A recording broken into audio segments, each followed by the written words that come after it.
Hello, I'm R.L. Stein. I write the Goosebumps books. I don't think I've ever really mentioned it before, but R.L. Stein is actually one of my favorite authors. Like, I enjoy a lot of his stuff. Like many, I was introduced to him through Goosebumps. I've read dozens of these growing up. Hell, I read a few this year. And I've even read several from the newer series that continue to this day. I actually highly recommend the Horrorland series, it's pretty fun. But throughout my life, I've read not only Goosebumps, but some of his Fear Street novels, as well as several of his short story collections. This guy was the face of kids' horror for an entire generation. And seeing that he still writes to this day is actually quite nice. And over the last decade, Goosebumps has had sort of a resurgence in the mainstream media. Back in 2015, there was a pretty good Goosebumps movie starring Jack Black released, and it was pretty well received. I liked it a lot, and thought it was really fun. And since then, we've gotten more Goosebumps movies and TV shows. And I think due to the success of the Goosebumps movie, it eventually led to the pretty awesome Scary Stories to Tell in the Dark movie. And of course, this led to Netflix picking up the Fear Street IP and making a trilogy of movies out of it. Basically what I'm saying is, it was only a matter of time before studios started setting their sights on something else that has R.L. Stein's name on it. So now, Pumpkinhead is getting adapted. Pumpkinhead is a short story from his Nightmare Hour short story collection. If that sounds familiar, that's because there was a TV series based on this in the other short story collection called The Haunting Hour, which was the one the series was named after. You see, after Goosebumps went off the air, other TV networks basically wanted their own version of Goosebumps, so The Haunting Hour and the Nightmare Room TV shows were born. Both of these shows were geared a bit more towards teens, but still had a similar vibe as Goosebumps, just a little darker. And of course, in the Haunting Hour TV series, there was the Pumpkinhead episode that was based on the short story. Fun fact, I actually used to think that Pumpkinhead was like an urban legend, kind of like a cryptic like Mothman or something, mainly because there was the 1988 movie of the same name, but R.L. Stein says he actually never saw that movie, so it was just a coincidence. But also, author Dean Koontz has a story called The Black Pumpkin in his short story collection Strange Highways, and it's also pretty similar. I don't know, I guess it's just me because I always thought they were all just putting their own spin on a similar like character or myth or something like that. Kind of like this is their version of Pumpkinhead or something. Sorry for the info dump. I tell you all this for two reasons. Number one, I don't know when I'll ever have the opportunity to actually use this information again, so I figure I might as well take advantage and do so now. And number two is to paint a clear picture that I'm a big fan. As such, I was actually really excited when I saw this trailer from IGN pop up on my feed. I didn't even know they were making a film adaptation of this story. It's one of his most popular short stories from the Nightmare Hour collection, and also was a really popular episode on the Haunting Hour. So I was intrigued on how they were going to make this into a feature-length movie. So I fired up the trailer and I was thinking, okay, this isn't bad so far. Then I'll show you the exact moment my heart sank. Stay away from Palmer.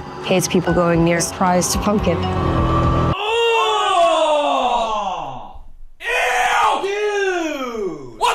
Yeah, so I knew we were in for something special here. And right after the Tubi logo pops up on screen, the cheap special effects start and it just looks, well, not good. It's clearly very cheap, which I shouldn't be surprised since it is Tubi, the powerhouse of streaming services. Even the poster looks cheap, like some shit I would make. If you see my thumbnails, you know that's bad. But I cooled down a bit and thought to myself, maybe it'll be fun in like a cheesy, campy sort of way. Temper my expectations a bit. Think less the Goosebumps movie or Scary Stories to Tell in the Dark movie, and more, well, the Goosebumps TV show. I like that show, but it's definitely filled with some 90s cheese that kind of made it fun to watch. So maybe it could hit that vibe. But that's me being optimistic. And the more I thought about it, I was kind of intrigued to see how they were going to expand the story to make it into a film. Because the Pumpkinhead short story is pretty straightforward. But after watching the trailer, it looks like the way they plan to expand it is by adding this weird cult that sacrifices children, and then there's these scarecrow monsters running around, and you have the main boy and the girl looking for his brother. So it was definitely venturing a bit far from the story, but it's to be expected. That's usually what happens with adaptations. So my initial impressions were not that good going in. But I was holding on hope that maybe it'd be pretty fun or even campy and cheesy. By the way, I know it's kind of strange to focus this much on a Tubi movie based on an R.L. Stein story. A movie I'm pretty certain that most people aren't even going to watch or even know of its existence. But I am focusing so much on it because I'm such a huge fan of R.L. Stein. So in a weird way, I kind of want to talk about it because I know not many people will. Somebody had to do it.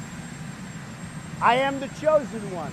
Somebody had to do it. Hell, as a recording, I can't even find a damn Wikipedia page about it. And on Rotten Tomatoes, it has no rating from audiences or critics, which I didn't know was possible. The only site I've seen that has ratings is IMDb. So I feel like this is going to be skipped over by most YouTube reviewers. Except for that one guy who covers most Goosebumps and R.L. Stein related stuff. I imagine he'll get to it eventually. Alright, I rambled on long enough. You get the gist. I'm a big fan. I was looking forward to it, but I found out it's a Tubi movie, so now I'm a little worried. You know my backstory. You know what I thought going in. Let's actually talk about the movie.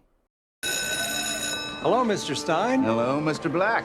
So first things first, I want to know who exactly was working on this. The writer/director is someone named Jim Jared. I'm not familiar with their work at all, so I looked into them, and it seems like they're a regular over there at Tubi, making several original horror movies for them, all of which I've never heard of. But they don't have that many reviews, and they have pretty average to below average scores, so I'm gonna assume that they're nothing that notable. Though this one seems pretty interesting. Hold up, yeah, I'm gonna have to check this one out. But besides the Tubi original movies, they've done a lot of TV episodes for shows that I've also never seen or heard of, dating all the way back to 2008. So they've been very busy, but this is the only movie I've ever seen of theirs. Interesting enough, after doing some digging, one of the studios behind the original Haunting Hour TV series, Front Street Pictures, were actually involved in the creation of this Pumpkinhead movie. So that's actually pretty neat. It's a pretty cool connection that there was a company that made an old R.L. Stine adaptation, and now they're making a new R.L. Stine adaptation. I got curious and took a look at their website, and what they do basically now is just make those Hallmark original movies and stuff like that, along with some horror films and thrillers thrown in here and there. But still pretty cool that they've worked on several different R.L. Stine adaptations. And speaking of adaptations, there were a lot of changes from the source material when making this movie. And considering that it was a short story, I expected them to change and add things. But there were some changes that I didn't even think were going to happen. Like the names for all the characters were switched. The brothers were Andrew and Mike, but now they're Finn and Sam. And their best friend in the book, their name is Liz, but now it's Becca. And as expected, there were a lot of new additions. The brother and their moms are newcomers to the town of Red Haven instead of being locals. The best friend is now the daughter of the sheriff, but more importantly, the pumpkin patch and Mr. Palmer's farm is very different. In the movie, the locals kind of worship him because Mr. Palmer's farm made the town very prosperous back when it was dying 2 decades earlier. And now there's an addition of like a scarecrow that comes to life and attacks people. And we have creepy books and some ancient curse. So really the only thing that's true to the source material is Mr. Palmer, the town of Red Haven, and the fact that a pumpkin is involved. Ironically, when they mentioned the black leather-bound book and using it on the land, along with the scarecrow coming alive, it reminds me a lot of the Goosebumps book, The Scarecrow Walks at Midnight. I don't know if that was intentional or not, but either way, it was kind of a cool connection. Taking some plot elements and stuff from one R.L. Stine story, then adding it to another. Now, I'm not really complaining, I'm just pointing out the differences. I knew they were going to have to change and add a lot of stuff because that's just what happens when you adapt something. I was just surprised about what they added. So I can dig the changes, it's whatever. I'm not too hung up on it. R.L. Stine himself said recently that he liked what they added. To him, it upped the stakes and the horror. Hell, even the Haunting Hour episode made changes. The real question we should be asking is, how does it all come together and work in the movie?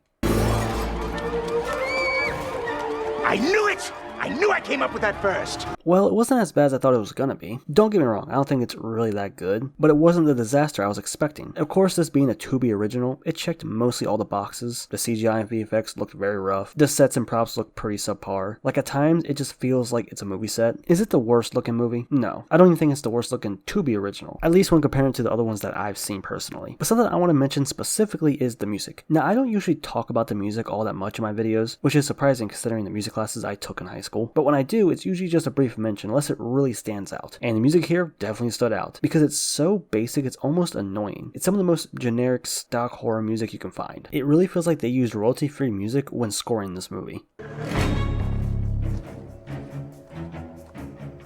You're listening to Stock Music Radio, only the safest music that keeps production costs low and scares high.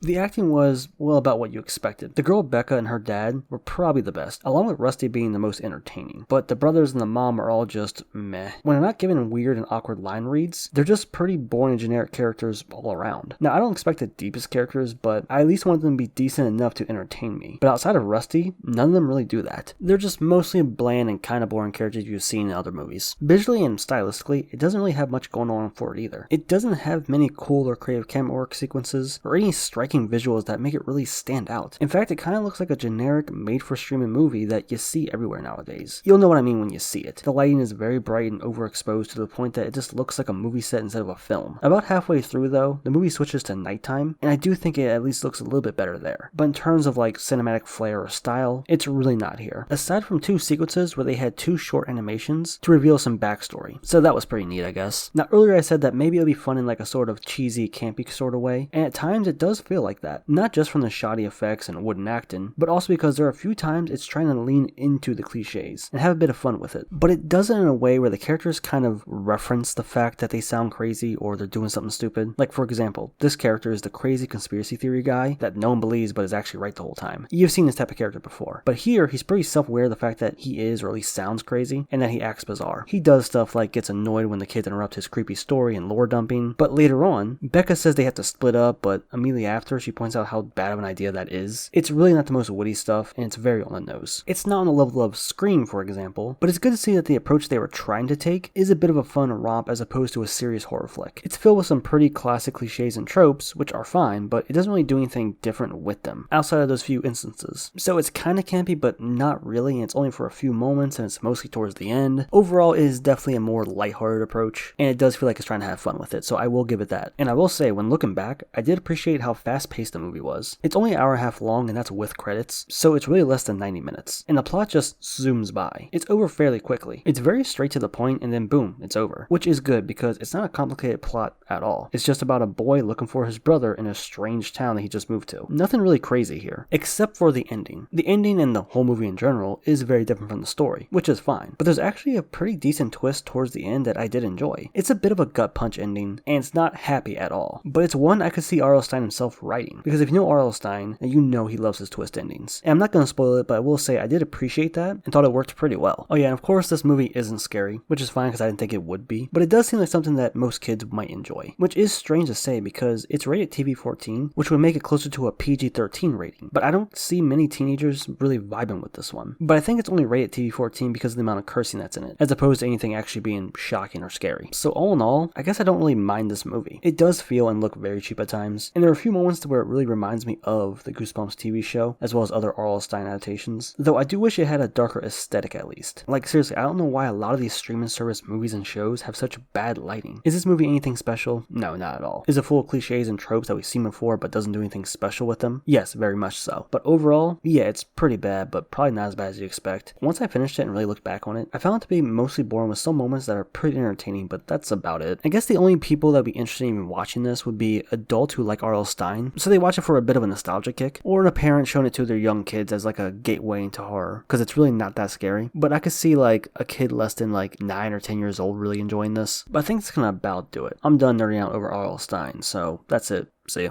It said it's Goosebumps Week on Channel 11, and I just stared at it. I knew it was perfect. Channel 11. We'll call it Channel 11. That's a horrible joke. I apologize. No, I'm sorry.